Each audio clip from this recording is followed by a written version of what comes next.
Welcome to the series Crimes and Laws. Today we will be dealing with another important aspect of POSH Act, that is Prevention of Sexual Harassment at the Workplace Act. So ఇప్పుడు crimes and loss series భాగంగా మనం ఈరోజు ఒక important చట్టాన్ని గురించి తెలుసుకుందాం, that is prevention of sexual harassment at work place. So లైంగిక వేధింపులు నిర్మూలన కోసం చేయబడిన చట్టం ఒకటి పాష్ యాక్ట్ 2013లో చేశారు. సో ఆ యాక్ట్ అనేది ఏంటి, దాంట్లో ఉన్న వివిధ అంశాలు అనేది ఏంటో మనం ఇప్పుడు పరిశీలిద్దాం. సో నా this law, that is Prevention of Sexual Harassment at Workplace, had been passed in the year 2013, and in this context it is based upon something called as Vishaka Guidelines. It has been based upon something called as Vishaka Guidelines. So what is Vishaka Guidelines? That we will deal later. So it is to prevent and address sexual harassment of women at workplaces. Sexual harassment of women at workplaces. Now we have seen that after independence, the country has stepped forward for the empowerment of women. Constitution has provided various provisions for the empowerment of women. Since provisions were made for the empowerment of women, we can see that in many sectors, let it be the primary, secondary, tertiary, quaternary, quinary sectors, in all those sectors we have women working at the topmost levels. That is the reason perhaps in Indian democracy also the President of India is also a woman. So it took a lot of efforts by the legislature to bring women to the position to which they are enjoying today. But at the same time, since they are women, they are subjected to exploitation, and there is a history of women being exploited by the men at various places, let it be home, let it be workplace, etc. So when the empowerment measures are there, at the same time there should be some sort of protection for the woman at the workplace. So with that particular aim, this act was enacted. It applies to all workplaces, let it be organized sector and let it be unorganized sector and also the private sector. మనం ఇప్పుడు చూసినట్లయితే POSH act, prevention of sexual harassment act 2013లో pass చేశారు. So ఇది main ఏమంటే మహిళలని మన లైంగిక వేధింపుల నుంచి వాళ్ళని సంరక్షించడం కోసం ఇటువంటి చట్టం చేయబడింది. So one of the main aim ఏంటంటే prevent and address sexual harassment. So లైంగిక వేధింపులని నిర్మూలించడమే కాకుండా దానితో ఏదైతే రెడ్రెసల్ ఏదైతే ఉంటుందో, అంటే దానికి నష్టపరిహారం చెల్లించాలా, దాన్ని ఎట్లా సాల్వ్ చేయాలి, ఎట్లా రిజల్యూషన్ అనేది మనకి sexual harassment at work place act, posh act అనేది ఇస్తుంది.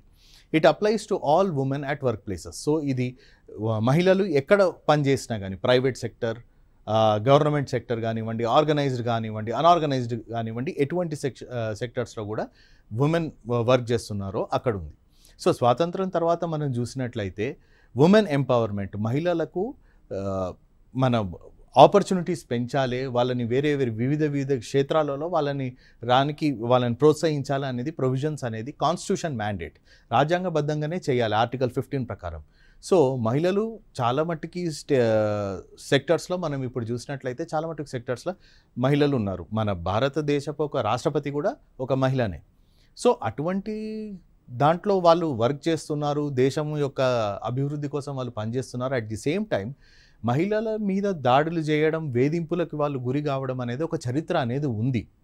సో అటువంటి తరుణంలో మహిళల్ని ఎలా వాళ్ళు వర్క్ చేసే స్థలంలో ఎలా సంరక్షించాలో దానికోసం చేయబడిన ఒక చట్టం అనేది పాష్ act, prevention of sexual harassment at work place act 2013. So ఇవన్నీ అసలు ఎక్కడి నుంచి వచ్చింది ఈ చట్టం? ప్రధానంగా మనం చూసినట్లయితే విశాఖ గైడ్లైన్స్ అనేది ఉంది. సో విశాఖ అనేది ఒక కేసు జరిగింది. ఆ కేసులో సుప్రీంకోర్ట్ ఆఫ్ ఇండియా కొన్ని గైడ్లైన్స్ అనేది ఆదేశాలు అనేది ఇచ్చాయి. సో దాని ప్రకారం దాని బేసిస్ చేసుకొని ఒక చట్టం అనేది చేయడం జరిగింది. అది prevention of sexual harassment at work place act of 2013. So now we will go into the historical background of this particular enactment and see how it has evolved. It has the basis in the judgment given by the Supreme Court of India in Vishaka versus State of Rajasthan. So ఇప్పుడు పాష్ act అనే ఒక ఆధారం ఏదైతే ఉందో, basic దాని structure ఏదైతే ఉందో, supreme court ఇచ్చిన సర్వోన్నతమైన న్యాయాలయం ఇచ్చిన జడ్జిమెంట్ ఏదైతే విశాఖ కేసులో ఉందో దాని ప్రకారం చేయబడింది. అసలు విశాఖ కేసు అనేది ఏంటి? సో 1997 ఆ ప్రాంతంలో ఏం జరిగిందంటే, బన్వారీ దేవి అని ఒక మహిళా కార్యకర్త, అంగన్వాడీ కార్యకర్త ఉండేది. సో వాళ్ళకి ఎటువంటి డ్యూటీస్ అంటే, ఈ చైల్డ్ మ్యారేజ్ ఏదైతే బాల్య వివాహాలు ఉన్నాయో దాన్ని నిర్మూలించడానికి గ్రౌండ్ లెవెల్ వర్కర్స్ లాగా ఒక గ్రౌండ్ లెవెల్ వర్కర్ బన్వారీ దేవి.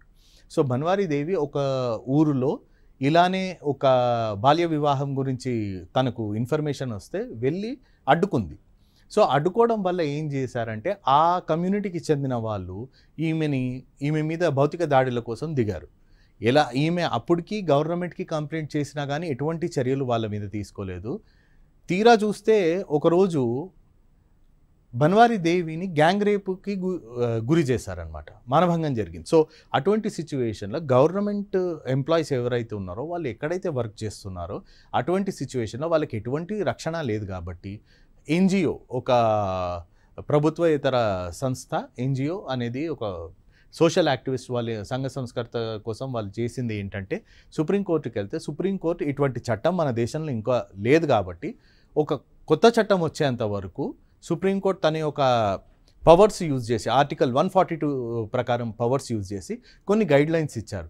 మహిళలు వాళ్ళు వర్క్ చేసే ప్లేస్లో వాళ్ళని ఎలా సంరక్షించాలి, ఒకవేళ ఇట్లాంటి లైంగిక వేధింపుల దాడులు ఏమైనా జరిగితే దాంట్లో ఎటువంటి స్పందన ఉండాలి, ఎటువంటి మెకానిజం ఉండాలి, అటువంటి గైడ్లైన్స్ ఇచ్చారు విశాఖ కేసులో. సో 1997 నుంచి 2013 వరకు ఏదైతే లైంగిక వేధింపుల కేసులు ఉన్నాయో దానికి సంబంధించి విశాఖ గైడ్లైన్స్ అనేవి అప్లికేబుల్ ఉన్నాయి. దాని తర్వాత తదనంతరం వాళ్ళు పాష్ యాక్ట్ కింద నిర్మాణించారు దాన్ని.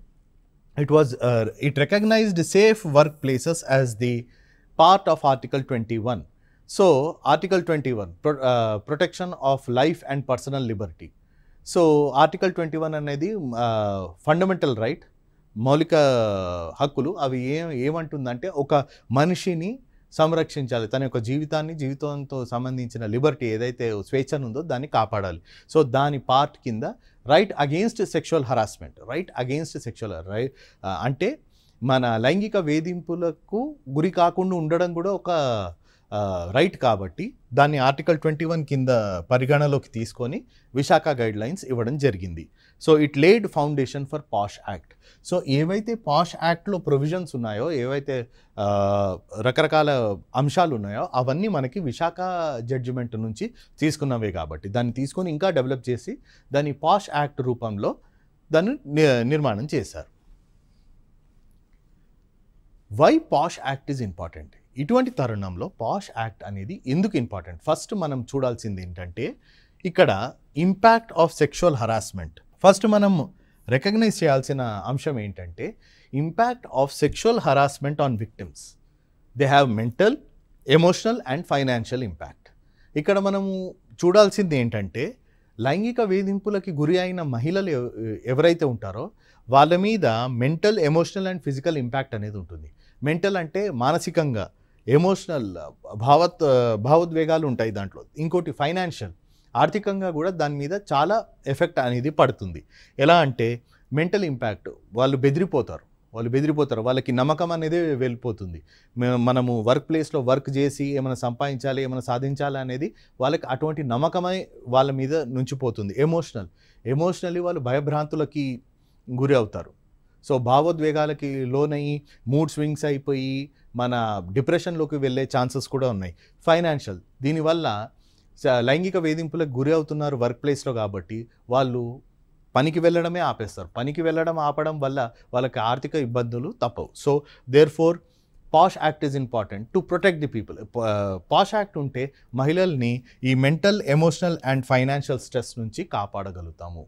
సో ఎటువంటి దానికి గురి గారు కాబట్టి, లైంగిక వేధింపులు ఉండవు కాబట్టి, సో వాళ్ళు ఆర్థికంగా కానీ మానసికంగా కానీ వాళ్ళు డెవలప్ కావచ్చు. సో ఇటువంటి చట్టం లేని తరుణంలో మనం చూసినట్లయితే వాళ్ళకి ఇటువంటివి తప్పవు. Next one is ensuring safety increases protectivity and inclusivity. So POSH act ఉండడం వల్ల ఏమవుతుందంటే మహిళలకు ఒక భద్రత అనేది కలుగుతుంది. సో వర్క్ ప్లేస్లో మాకు కూడా భద్రత ఉంది, మమ్మల్ని ప్రొటెక్ట్ చేయడానికి, మమ్మల్ని సంరక్షించడానికి, మమ్మల్ని కాపాడడానికి, భద్రత ఇవ్వనికి మనకు ఒక చట్టం అనేది ఉంది అనే కాన్సెప్ట్ ఇక్కడ వస్తుంది. Next one is it increases productivity and inclusivity. భయాందోళన లేని వాతావరణంలో వాళ్ళు పనిచేయడం వల్ల ఆ ప్రొడక్టివిటీ అనేది ఇంక్రీజ్ అవుతుంది వాళ్ళది. అట్ ది సేమ్ టైం వాళ్ళు ఎక్కడైతే ఆఫీస్లో పనిచేస్తున్నారో దాని ప్రొడక్టివిటీ, దాంట్లో ఒక పని చేసే బదులు 10 పనులు చేయగలుగుతారు వాళ్ళు ఫ్రీగా, స్వేచ్ఛగా. Next one is inclusivity. So inclusivity అంటే ఏంటంటే చేరికలు. ఎట్లా అంటే మన బడుగు బలహీన వర్గాలకి చెందిన వాళ్ళు కూడా దీంట్లో వచ్చి వాళ్ళు వర్క్ చేయగలుగుతారు. వాళ్ళకి ఆల్రెడీ వాళ్ళు సోషల్ ఇంపాక్ట్ ఏదైతే సామాజిక ఒత్తిడి వల్ల వాళ్ళకి ఎక్కువ అవకాశాలు దొరకవు. అవకాశం దొరికిన చోటులో ఇటువంటి లైంగిక వేధింపులు ఉంటే వాళ్ళకి కూడా చాలా ఇబ్బంది అవుతుంది, వాళ్ళు పనే చేయరు. సో దీనివల్ల ఇటువంటి చట్టం వల్ల ఏమవుతుందంటే అటువంటి వర్గాల నుంచి అణచివేతకి లోనైన ఉన్న వర్గాలు కూడా వాళ్ళు స్వేచ్ఛగా పనిచేసే ఒక ధైర్యం అనేది వాళ్ళకు వస్తుంది. సో పాష్ యాక్ట్ అనేది ఇంపార్టెంట్, ఎందుకంటే ఇట్ ఇన్షూర్ సేఫ్టీ, భద్రత కలిగిస్తుంది. At the same time it increases productivity and inclusivity. So ఒక స్థలంలో, ఒక వర్క్ ప్లేస్లో డిఫరెంట్ వర్గాల నుంచి వచ్చిన మహిళలు వర్క్ చేస్తున్నారు, వాళ్ళకి భద్రత ఉంటుంది. భద్రత ఉండడం వల్ల వాళ్ళు ఎక్కువ వర్క్ చేస్తారు. అట్ ది సేమ్ టైం అక్కడ వర్క్ చేసే వాళ్ళకి అన్ని సమాజంలో ఉన్న అన్ని వర్గాల నుంచి వాళ్ళు వచ్చి స్వేచ్ఛగా పనిచేసే ఒక అధికారం అనేది వాళ్ళకి దొరుకుతుంది, అవకాశం కూడా దొరుకుతుంది. So therefore POSH act is important on that ground. Next one is legal and ethical obligation of every employer. So every employer ఎవరైతే సర్వీసెస్ ప్రొవైడ్ చేస్తున్నారో, ఎవరి దగ్గర అయితే వీళ్ళు పనిచేస్తున్నారో, ఓనరు, మేనేజ్మెంట్ ఉందో, అక్కడ అటువంటి సిచ్యువేషన్లో వాళ్ళు మనం బేసికలీ చూడాల్సింది ఏంటంటే 4-5 పనిచేస్తున్నారు, ఒక 10 మందో 50 మందో 500 మందో 1000 మందో ఒక కంపెనీకి వర్క్ చేస్తున్నారు కాబట్టి వాళ్ళ కంపెనీ ప్రొడక్టివిటీ దానికోసం ఒక కాంట్రిబ్యూషన్ చేస్తున్నారు కాబట్టి at the same time employer ఎవరైతే వాళ్ళ మేనేజ్మెంట్ ఉన్నారో, ఎంప్లాయర్ ఉన్నారో వాళ్ళ వల్ల ప్రాఫిట్స్ కలుగుతున్నాయి కాబట్టి వాళ్ళకి కూడా ఒక రెస్పాన్సిబిలిటీ ఉంటుంది వర్కర్స్ పట్ల. ఏంటి? To ensure legal and ethical obligation. వాళ్ళ మీద లీగల్ అండ్ ఎథికల్ ఆబ్లిగేషన్, వాళ్ళని సంరక్షించే బాధ్యత కూడా అదే. వాళ్ళు డబ్బులు వీళ్ళకి వాళ్ళ కంపెనీ అభివృద్ధి వల్ల వాళ్ళకి డబ్బులు వస్తున్నాయి, అదొక కమర్షియల్ ట్రాన్సాక్షన్ కాకుండా లీగల్ అండ్ ఎథికల్ ఆబ్లిగేషన్. వాళ్ళ వల్ల వీళ్ళకి ప్రాఫిట్ జరుగుతుంది కాబట్టి వీళ్ళ రెస్పాన్సిబిలిటీ ఏంటంటే వాళ్ళ భద్రత కలిగించాలి, వాళ్ళు మంచి ఎన్వైర్న్మెంట్లో వర్క్ చేసేటట్టు వాళ్ళకి ఎటువంటి మనకి అవకాశం అనేది ప్రొవైడ్ చేయాల్సిన బాధ్యత అనేది ఎంప్లాయర్కి ఉంటుంది. So therefore legal and ethical obligations of the employer are also important.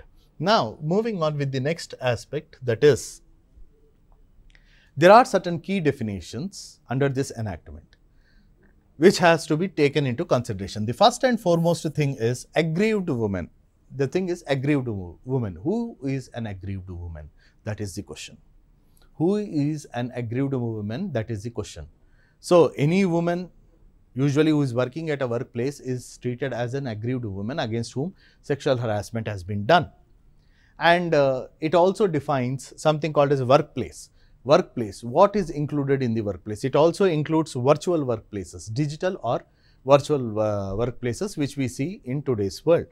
Then you have sexual harassment. What is meant by sexual harassment? It should define what is sexual harassment or what kind of conduct comes within the meaning of sexual harassment. So any unwelcome physical advances, remarks, showing of pornography, etc. will be treated as the sexual harassment. ఇక్కడ మనము ప్రధానంగా చూడాల్సిన అంశం ఏంటంటే పాష్ act కింద definitions అనేవి ఉంటున్నాయి. So డెఫినేషన్స్లో first and foremost మనకి అగ్రీవ్డ్ ఉమెన్ అంటే ఎవరు? అగ్రీవ్డ్ అంటే బాధితురాలు ఎవరు? ఆ సిచ్యువేషన్లో ఎవరైనా కావచ్చా? ఎవరు అసలు బాధితురాలు? ఎందుకంటే ఈ ఎనాక్ట్మెంట్ ప్రైమర్లీ మహిళల్ని సంరక్షించడానికి ఉంది కాబట్టి అగ్రీవ్డ్ ఉమెన్ బాధితురాలు ఎవరో అది ఫస్ట్ డిఫైన్ చేయాల్సింది. నెక్స్ట్ వర్క్ ప్లేస్ అంటే మనం ఎక్కడైతే వాళ్ళు వర్క్ చేస్తున్నారో అది ఎటువంటి వర్క్ ప్లేస్? ప్రైవేటా, గవర్నమెంటా, నాన్ గవర్నమెంటా, అన్ఆర్గనైజ్డ్ సెక్టరా, సో కూలి పనికి అందరు వెళ్తారు కన్స్ట్రక్షన్ కోసం. సో అటువంటి దాన్ని అసలు వర్క్ ప్లేస్ కింద తీసుకుంటారా లేదా అనేది కూడా మనం చూడాల్సిన అంశం. Next one, it also includes virtual and digital places. Virtual అంటే ఈ మధ్యలో చాలా మటుకు బిజినెస్ ఆన్లైన్నే జరుగుతుంది. సో ఆన్లైన్లో ఒక సిస్టమ్ ముందు ఒక మహిళా ఎంప్లాయీ ఉంది, తను కూర్చుంటుంది. సో ఆ సిస్టమ్ త్రూ తనకి లైంగిక వేధింపులు చేశారంటే ఇది వర్తిస్తుందా లేదా అది అనేది ఒకటి అంశం. సో అది వర్క్ ప్లేస్ కింద వర్చువల్ స్పేసెస్ని కూడా తీసుకుంటారు. Next one is sexual harassment. లైంగిక వేధింపులు అంటే ఏంటి? అన్వెల్కమ్ అడ్వాన్సెస్, వాళ్ళు నచ్చని బిహేవియర్ ఏదైతే ఉందో వాళ్ళు చేయడము, ఎటువంటి రిమార్క్స్ కానీ కామెంట్స్ కానీ చేయడము, షోయింగ్ పోర్నోగ్రఫీ, బ్లూ ఫిలిం అటువంటివి అశ్లీలమైనది ఎటువంటి అసభ్యంగా ఉండేవి చూపించడము, మాటలు అనడము, సో ఇవి సైగలు చేయడము, ఇవన్నీ సెక్షువల్ హరాస్మెంట్ కిందకి వస్తుంది, లైంగిక వేధింపులు. So the definition of sexual harassment is wide. So లైంగిక వేధింపులు అనేది డెఫినేషన్ అనేది చాలా వైడ్ ఉంటుంది. సో ఏ యాక్ట్స్ ఏవైతే ఉన్నాయో, ఎటువంటి చర్యలు దీని పరిగణలోకి తీసుకోగలుగుతామో అది అనేది మనం చూడాల్సిన అంశం. Now aggrieved women. Who is an aggrieved women? That is the question. So for defining aggrieved women, this act has been very wide. This has been very wide in defining who actually is an aggrieved woman. The first and foremost thing is, it applies to working women. Obviously, since it is speaking about workplace, it applies to working women. So ఇక్కడ మనం ప్రధానంగా చూసినట్టయితే బాధితురాలు ఎవరు అంటే ఎవరైతే work చేస్తున్నారో. So definition work place sexual harassment, work ప్లేస్లో జరిగే లైంగిక వేధింపులకు సంబంధించి ఉంది కాబట్టి ఎవరైతే ఆ సంస్థలో పనిచేస్తున్నారో మహిళా ఉద్యోగి, ఆమె అగ్రీవ్డ్ పర్సన్ కావచ్చు. It can be a domestic worker, మన ఇంట్లో పనిచేసేవారు కూడా కావచ్చు. Next one is it can be regular employee కావచ్చు. Temporary employee also, temporary employment ఉన్నవాళ్ళు, కాంట్రాక్చువల్ బేసిస్ మీద ఉన్నవాళ్ళు. Ad hoc or daily wager. Ad hoc employment అంటే మనము టెంపరరీ ఒక 1 or 2 days రాకపోతే వేరే వాళ్ళ సర్వీసెస్ తీసుకుంటాం, వాళ్ళు కావచ్చు. లేదా డైలీ వేజ్ వర్కర్, మన డైలీ కూలీ మీద ఎవరైతే పనిచేస్తారో వాళ్ళు. So it means a women working either as a domestic worker, or it can be temporary or ad hoc daily worker, or for remuneration or voluntary basis or otherwise. For remuneration ఏంటంటే ఇప్పుడు కూలీ కోసం పనిచేసేవాళ్ళు, so remuneration కోసం చేస్తున్నారు. అదే కాకుండా ఇప్పుడు ఇంటలెక్చువల్స్ ఉన్నారు. For example tuition teacher. ఒక ట్యూషన్ టీచర్ ఉంది, తను వచ్చి ఒక ఆ ఇంట్లో ఉన్న పిల్లలకి ట్యూషన్ చెప్తుంది. సో తను కూడా ట్యూషన్ టీచర్ కూడా రెమ్యూనరేషన్ తీసుకుంటారు మంత్లీ, కాబట్టి వాళ్ళు కూడా ఈ యాక్ట్ కింద బాధితురాలు కింద పరిగణలోకి తీసుకోవచ్చు. Who is working on voluntary basis. For example non governmental organisations, NGOs ఉంటాయి మనకి, ప్రభుత్వేతర సంస్థలు. సో దాంట్లో సివిల్ వర్కర్స్, సోషల్ వర్కర్స్ ఉంటారు, వాళ్ళకి ఎటువంటి డబ్బులు ఇవ్వరు కానీ వాళ్ళు ఒక సంస్థలో పనిచేస్తారు. సో వాళ్ళు వాలంటరీ బేసిస్గా ఎవరైతే చేస్తారో వాళ్ళు కూడా అగ్రీవ్డ్ ఉమెన్ అనే డెఫినేషన్లో వస్తుంది. Next, employed directly or through an agent.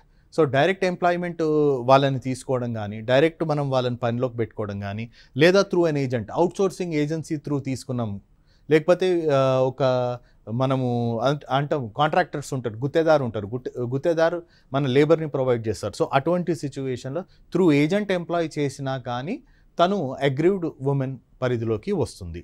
Next one is contract worker. Contract basis మీద పనిచేసే వాళ్ళు.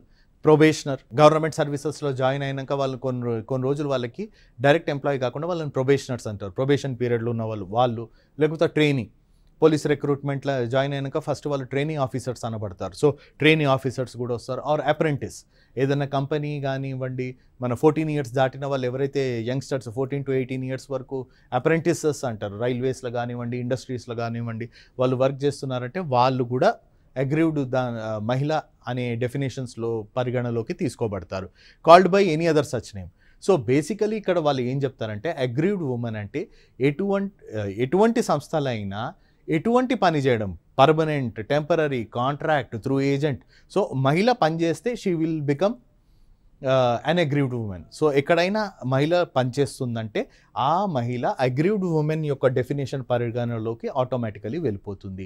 తనని ఏ పేరుతో పిలుస్తున్నారు, తనకి ఎలా పేమెంట్ ఇస్తున్నారు, తనకు అసలు పేమెంట్ ఇస్తున్నారా లేదా, ఇటువంటి క్వశ్చన్స్ అనేవి ఇర్రెలవెంట్, కోర్టులో పనికిరాదు. సో వాళ్ళు పనిచేస్తే చాలు, అది ఇల్లైనా పర్వాలేదు, మన private company, government company, private sector, construction working, anything. So women work చేస్తే అది వర్క్ ప్లేస్, అక్కడ ఉండే లేడీస్ ఎవరైతే ఉన్నారో, ఉమెన్ ఎవరైతే మహిళలు ఉన్నారో వాళ్ళు అగ్రీడ్ ఉమెన్ డెఫినేషన్లో వస్తారు. Or it can be any person who is visiting a workplace. So అక్కడ వాళ్ళు పని చేయకపోయినా కానీ ఆ పరిసరాలలో వాళ్ళు ఉండడం, visiting a workplace. For example ఒక వాచ్మెన్ ఉన్నాడు, ఆ వాచ్మెన్ ఆ కంపెనీలో పనిచేస్తున్నాడు. సో ఆ కంపెనీ ఆ వాచ్మెన్ కోసం టిఫిన్ బాక్స్ కానివ్వండి, ఆ వాచ్మెన్కి హెల్ప్ చేయడానికి వాళ్ళ భార్య వచ్చింది అనుకోండి, విజిటింగ్ దట్ పర్టికులర్ ప్లేస్, భార్య కానీ కూతురు కానీ. So she comes within the meaning of aggrieved person. ఆమె అక్కడ పని చేయకపోయినా కానీ ఆ పరిసరాలలో తను ఉంటుంది కాబట్టి she is also visiting a workplace. So it comes within the meaning of aggrieved women. Or it is a student. మనం అప్పుడప్పుడు చూస్తామన్నమాట, స్టూడెంట్స్ వచ్చేసి మనకి ఇంటర్న్షిప్స్ అవన్నీ చేస్తుంటారు. సో వాళ్ళు ఎంప్లాయ్మెంట్ వాళ్ళు వర్క్ చేయకపోయినా కానీ but still they are a student. They are students who are coming and visiting for the sake of their education. So వాళ్ళు మనకు వచ్చి వాళ్ళ ఎడ్యుకేషన్, వాళ్ళ విద్యా విధానం గురించి నేర్చుకోవడం కోసం, ప్రాక్టికల్ ట్రైనింగ్ కోసం ఎవరైతే వస్తారో వాళ్ళు కూడా మనకి అగ్రీవ్డ్ ఉమెన్ డెఫినేషన్స్లో వస్తారు. So working in all these areas, visiting that particular place or student. So మనం బ్రాడ్గా చూసుకున్నట్లయితే వర్క్ ప్లేస్లో కానివ్వండి, ఎక్కడైతే మహిళ వస్తుందో automatically she becomes a aggrieved women. So ఎక్కడైనా పనిచేసే క్షేత్రము, స్థలము, కంపెనీ కానివ్వండి, సైట్ కానివ్వండి, ఏమన్నా కానివ్వండి, అక్కడ ఒక ఉమెన్ వచ్చి ఉంటే చాలు ఈ డెఫినేషన్ మనం యూజ్ చేయగలుగుతాం. So it can be working, అక్కడ వచ్చి పనిచేయడం కానివ్వండి, అక్కడ ఉత్తంగా విజిట్ చేసి అక్కడ ఉండడం కానివ్వండి, అది చాలు మనకి. సో స్టూడెంట్, ఇంటర్న్షిప్, మన ప్రాక్టికల్ ట్రైనింగ్ కోసం వచ్చిన స్టూడెంట్స్ కూడా, వాళ్ళకి కూడా ఇటువంటి ఎనాక్ట్మెంట్ అనేది మనకి వర్తిస్తుంది. నెక్స్ట్ మనం చూడాల్సింది వర్క్ ప్లేస్. వర్క్ ప్లేస్ అంటే ఏంటి? సో వర్క్ ప్లేస్ నార్మల్లీ మనము పనిచేసే చోట అనుకోవచ్చు. సో వర్క్ ప్లేస్ అనేది వైడ్ డెఫినేషన్ ఇచ్చారు ఇక్కడ. ఇట్ ఇంక్లూడ్స్ గవర్నమెంట్ ఆర్గనైజేషన్, ప్రభుత్వ సంస్థలు ఉండొచ్చు, ఎన్జిఓస్, ఎక్కడన్నా ఎన్జిఓస్లో వాలంటరీ వర్క్, ప్రభుత్వ ఇతర సంస్థలు ఏవైతే ఉన్నాయో దాంట్లో మన సోషల్ కాజ్ కోసం వర్క్ చేసే సంస్థలు ఏవైతే ఉన్నాయో దాంట్లో కూడా వాళ్ళు వస్తారు. నెక్స్ట్ వన్ ఇస్ హౌస్, ఇంట్లో పని వాళ్ళలాగా కూడా వాళ్ళు వచ్చి వర్క్ చేసినప్పుడు ఇల్లు అనేది వర్క్ స్పేస్ అనే పరిధిలోకి తీసుకుంటారు. నెక్స్ట్ వన్ నర్సింగ్ హోమ్లో ఆయాస్ ఉంటారు, మనకి సిస్టర్స్ ఉంటారు, నర్సెస్ ఉంటారు, వాళ్ళందరూ ఈ పరిధిలోకి వస్తారు. Next one is corporations. So any corporations, companies ఏవైతే ఉంటాయో మల్టీనేషనల్ కంపెనీస్లో, so right from the class 4 staff, మనకి స్వీపర్ నుంచి తీసుకొని CEO వరకు అందరూ మనకి అగ్రీవ్డ్ ఉమెన్ డెఫినేషన్స్లోకి రావచ్చు. తర్వాత అది వర్క్ ప్లేస్ అని అంటారు. సో ఇది మల్టీనేషనల్ కంపెనీ కాబట్టి ఇటువంటి చట్టాలు వర్తించవడానికి వీల్లేదు. Next one is companies. కొన్ని కంపెనీస్ ఉంటాయి, ఇండస్ట్రీస్ అనేవి ఉంటాయి, వాటిలో కూడా వర్క్ చేసే వాళ్ళని ఆ ప్లేస్ని వర్క్ ప్లేస్ కింద తీసుకుంటారు. ఫార్మ్స్, సో తోటలో కానివ్వండి, ఫార్మ్ హౌస్లో కానివ్వండి, ఎవరైనా వర్క్ చేస్తే so farm house becomes a work place.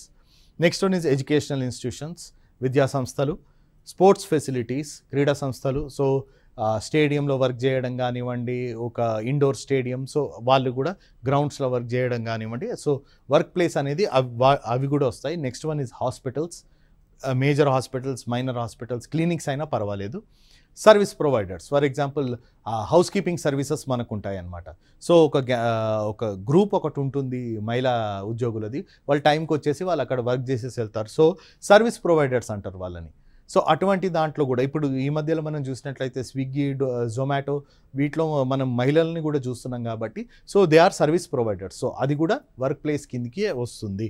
Next one is cooperative సొసైటీస్లో వర్క్ చేసే మహిళా ఉద్యోగులు ఎక్కడైనా ఉంటే సో కోఆపరేటివ్ సొసైటీని కూడా వర్క్ ప్లేస్ అనేది తీసుకుంటారు. సో మనం ఇక్కడ ప్రధానంగా చూడాల్సిన అంశం ఏంటంటే వర్క్ ప్లేస్ అంటే అది ఎటువంటి చోట్లైనా వాళ్ళు వర్క్ చేస్తే చాలు, ఆ చోటు ఎక్కడైతే వీళ్ళు పనిచేస్తున్నారో that will come within the meaning of work place under this particular enactment. That ఈ వర్క్ ప్లేస్ అనే పరిధిలోకి దాన్ని తీసుకుంటారు.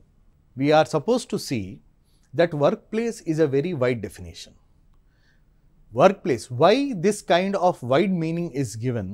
Because we can compartmentalize or we cannot confine our definitions to only government bodies or non-governmental bodies. Why? Because majority of the workforce in India works in private unorganized sector rather than the government sector. So if we confine our enactment only to the government sectors or organized sectors, then there is a threat that major chunk of the women will be left out from the application of this particular enactment. So మనం ఇక్కడ చూసినట్లయితే ప్రధానంగా work place అనే definition ఎందుకు wide ఉంది, work place అనే definition మనకి ఎందుకు వైడ్ ఉందంటే, ఒకవేళ మనము ఇది ఓన్లీ ప్రభుత్వ సంస్థలు లేకపోతే ఆర్గనైజ్డ్ సెక్టర్కే మనము ఇది అప్లై చేస్తాము, ప్రైవేట్ సెక్టర్కి అప్లై చేయమని పొరపాటు చేసుంటే, majority of the work force ఇండియాలో పనిచేసే వర్క్ ఫోర్స్లో మెజారిటీ మనకి ప్రైవేట్ సెక్టర్లోనే వర్క్ చేస్తున్నారు. సో ప్రైవేట్ సెక్టర్లో కానివ్వండి, అన్ఆర్గనైజ్డ్ సెక్టర్లో కానివ్వండి వర్క్ చేస్తున్నారు. సో అటువంటి మహిళల్ని కూడా ఇటువంటి చట్టము పరిరక్షణలోకి తీసుకురావాల్సిన అవసరం ఉంది. కాబట్టి దీని డెఫినేషన్ అనేది, వర్క్ ప్లేస్ డెఫినేషన్ అనేది మనకు చాలా వైడ్ పెట్టారు. ఒకవేళ గవర్నమెంట్ అంటే ప్రభుత్వ ఇతర సంస్థలు ఏవైతే ఉన్నాయో దేంట్లో వాళ్ళు cover car. So majority of the work force మనకి వేరే సెక్టర్స్లో ఉన్నప్పుడు దాన్ని ఒక సెక్టర్కి కన్ఫైన్ చేసి డెఫినేషన్ ఇవ్వడం అనేది భావ్యం కాదు.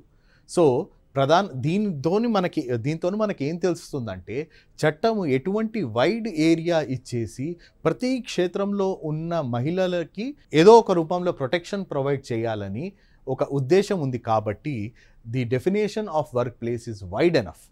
సో వర్క్ ప్లేస్ యొక్క డెఫినేషన్ ఎందుకు వైడ్గా పెట్టారంటే, to help the women working in almost all the sectors in the country. So దీంతోని ఒకవేళ ఒక ఉమెన్, ఒక చిన్న స్వీపర్ కానివ్వండి, ప్రెసిడెంట్ ఆఫ్ ఇండియా కానివ్వండి, ఇన్ని అంశాలు ఉన్నాయి కాబట్టి కింద నుంచి మీద లెవెల్ వరకు ప్రతి క్షేత్రంలో వాళ్ళు పనిచేసే వాళ్ళని కవర్ చేయాలనే ఏకైక ఉద్దేశంతో వర్క్ ప్లేస్ డెఫినేషన్ అనేది చాలా వైడ్గా పెట్టారు. So it almost covers women working at any place, at anywhere in the country. So బ్రాడ్గా మనం చూసినట్లయితే ఒక మహిళ ఈ దేశంలో ఏ క్షేత్రంలో అయినా పని చేస్తే చాలు, లేకపోతే అక్కడ వెళ్ళి ఉన్నా చాలు. సో అటువంటి స్థలం అనేది వర్క్ ప్లేస్ పరిగణలోకి తీసుకుంటారు. ఎందుకంటే మన లైంగిక వేధింపుల యొక్క చట్టం ఏదైతే ఉందో దానికి వైడ్ అప్లికేషన్ ఇచ్చి మ్యాక్సిమం ప్రొటెక్షన్ అనేది మహిళలకి ఇవ్వాలి. కాబట్టి ఇటువంటి ఉద్దేశంతో ఈ చట్టం చేశారు. కాబట్టి వర్క్ ప్లేస్ డెఫినేషన్ అనేది మనకి చాలా వైడ్గా ఇవ్వడం జరిగింది. So in our next part we will be dealing with the other definitions, like the definitions of sexual harassment, and we will also look upon the procedure which must be followed under this particular enactment.